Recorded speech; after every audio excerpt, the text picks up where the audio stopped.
എന്തുകൊണ്ടാണ് ഇത്തരത്തിൽ ഒരു ഡിമാൻഡ് കേരളത്തിലെ സമൂഹത്തിലുണ്ടാകുന്നത്? ഇത് സമൂഹം കാര്യമായിട്ടൊന്നും അതിന് ചിന്തിക്കണം. ചില അമേരിക്കയിലുള്ള ചില സൈക്കാട്രി ജേർണലിസ്റ്റുകളൊക്കെ പറയുന്നത് ഡ്രഗിനെ കുറിച്ച് സംബന്ധിച്ചിടത്തോളം ഒന്നും നമ്മളുടെ മാനസിക ആരോഗ്യം, മെൻ്റൽ ഹെൽത്ത് ലോ ആകുമ്പോൾ നമ്മൾ എന്ത് ചെയ്യും? ഇത്തരത്തിലുള്ള സപ്ലിമെൻ്റ് വേണം. മനസ്സിൻ്റെ ശക്തി കുറയുന്ന സമയത്ത് ബലം കൊടുക്കാനാണല്ലോ പലരും എന്ത് ചെയ്യുന്നത്? പല സ്മോക്കിംഗ് മുതൽക്ക് അങ്ങോട്ട് പലതിലേക്കും കയറുന്നു. ചിലത് മനസ്സിൻ്റെ ബലം കുറയുന്നത്, ബലം കുറഞ്ഞാലും എന്ത് ചെയ്യും? നമ്മൾ പോയിക്കൊണ്ടിരിക്കും. അല്ലെങ്കിൽ ബലം കുറയ്ക്കാനും അത് ഉപകരിക്കും. ഇത് രണ്ട് രീതിയിലും നമുക്ക് എന്ത് ചെയ്യുന്നുണ്ട്? ബലം കുറയ്ക്കുന്നുമുണ്ട്, ബലം ഇല്ലാത്തത് കൊണ്ട് പോകുന്നു. ഇത് നമ്മളെ കുട്ടികൾക്ക് എന്തുകൊണ്ട് ഈ മാനസിക ബലം കുറഞ്ഞിരിക്കുന്നു? ഇത് ഒരു ഗൗരവമായിട്ട് എല്ലാ തലത്തിലും നിങ്ങൾ എത്ര തന്നെ കച്ചവട സ്ഥാപനങ്ങൾ ഉണ്ടാക്കി. ഞാൻ ഒരു കഴിഞ്ഞ ദിവസം ഒരു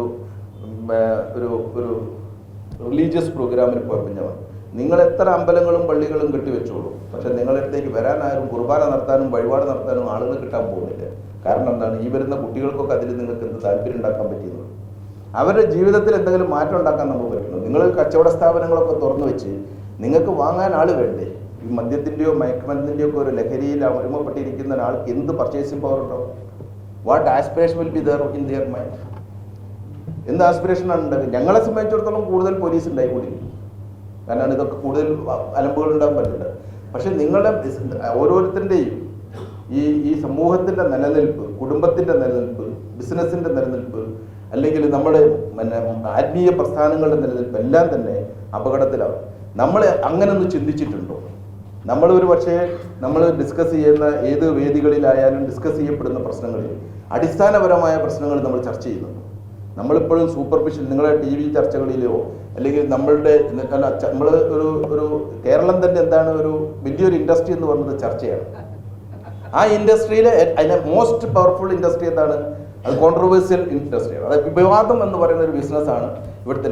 പക്ഷെ നമ്മളെ ജീവിതത്തെ ടച്ച് ചെയ്യുന്ന, നേരത്തെ ഇവിടെ സ്വാഗത പ്രസംഗത്തിൽ പറഞ്ഞതുപോലെ നമ്മളെ വീടിൻ്റെ തൊട്ടടുത്ത് നിന്നും മയക്കുമരുന്ന് പിടിക്കുന്ന ഘട്ടത്തിലേക്ക് പോകുമ്പോൾ നമ്മളെ സമൂഹത്തെ തന്നെ മൊത്തത്തിൽ കാർന്നുകൊണ്ടിരിക്കുമ്പോൾ അത് നമ്മളെ നിത്യ ജീവിതത്തിലെ ചർച്ചയുടെ ഒരു വിഷയമാവുന്നുണ്ടോ?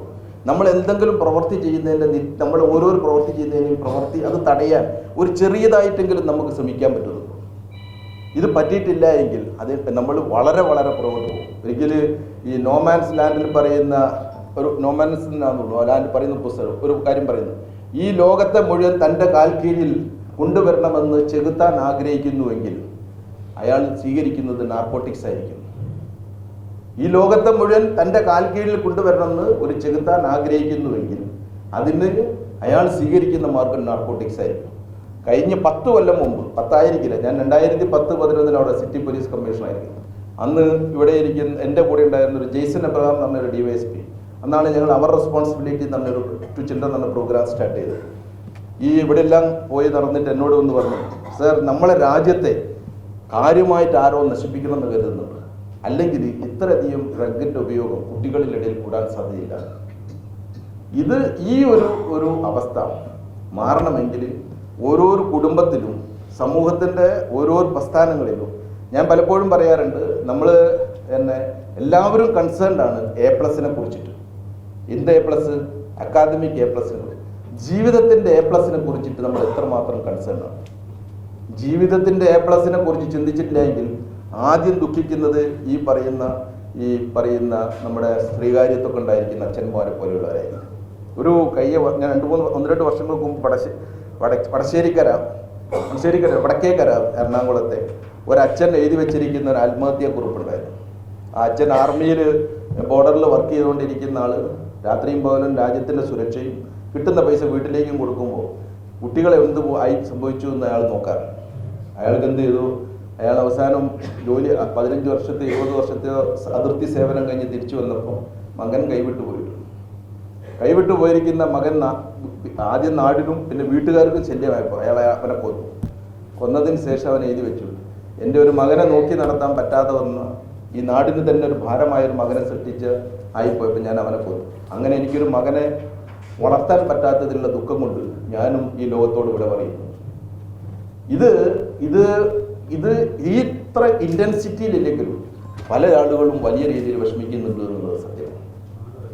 ഈ വലിയ രീതിയിൽ ഈ ഇത്രയധികം ഡിമാൻഡ്, അതായത് നമ്മൾ ഈ പണ്ട് പറയുന്ന പോലെ ഓണം വരുന്ന സമയത്ത് തുമ്പപ്പൂ പറിച്ചും തുമ്പിക്ക് പിന്നാലെയും വെള്ളം തെറിപ്പിച്ചിട്ടും തെച്ചിപ്പൂവിൻ്റെ പൂവൊക്കെ പറിച്ച് അതിലെ മധുരം നുള്ളിയിട്ടും വൈകുന്നേരങ്ങളിൽ ക്ലാസ് ഇട്ട് കഴിഞ്ഞിരിക്കുകയാണെങ്കിലും ഫുട്ബോളിൻ്റെ പിന്നാലെയോ എന്തിൻ്റെങ്കിലുമൊക്കെ പിന്നാലെ ഓടി നടന്ന് തളർന്ന് പുസ്തകം വലിച്ചെറിഞ്ഞ് കിടന്നുറങ്ങുന്ന ഒരു തലമുറ. കിടന്നുറങ്ങാൻ വേണ്ടി ഡ്രഗിൻ്റെ പിറകിലേക്ക് പോണ്ടി വന്നതുകൊണ്ട് ഈ കോഴിക്കോട്ടെ തന്നെ institute of mental health and neuroscience Vaikom നടത്തിക്കുന്ന ഒരു പഠനത്തിൽ പറയുന്നുണ്ട്, ഈ 30% അഡോളസൻസ്, അതായത് 14 വയസ്സിന് താഴെയുള്ള കുട്ടികൾ, അവർ നടത്തിയ സാമ്പിൾ പറയുന്നു we are fed up with life എന്ന് പറയും. ഇനി ഞങ്ങൾ ജീവിതത്തോട് മടുത്തിരിക്കും. എങ്ങനെയാണ് ഇവർക്ക് മടുക്കാൻ പറ്റുന്നത്? ഈ ഒരു കാര്യം നമ്മളെല്ലാവരും ഗൗരവമായിട്ട് ആലോചിക്കണം. എങ്ങനെയാണ് അവർക്ക് ജീവിതത്തിൽ ആസക്തി ഉണ്ടാക്കുക, ലഹരിയിലല്ല എന്ന്. എങ്ങനെയാണ് അവരുടെ ജീവിതം തന്നെ ഒരു ലഹരിയാക്കി മാറ്റാൻ നമുക്ക് പറ്റുക എന്നുള്ളത് വളരെ ഗൗരവമായി ചിന്തിക്കണം.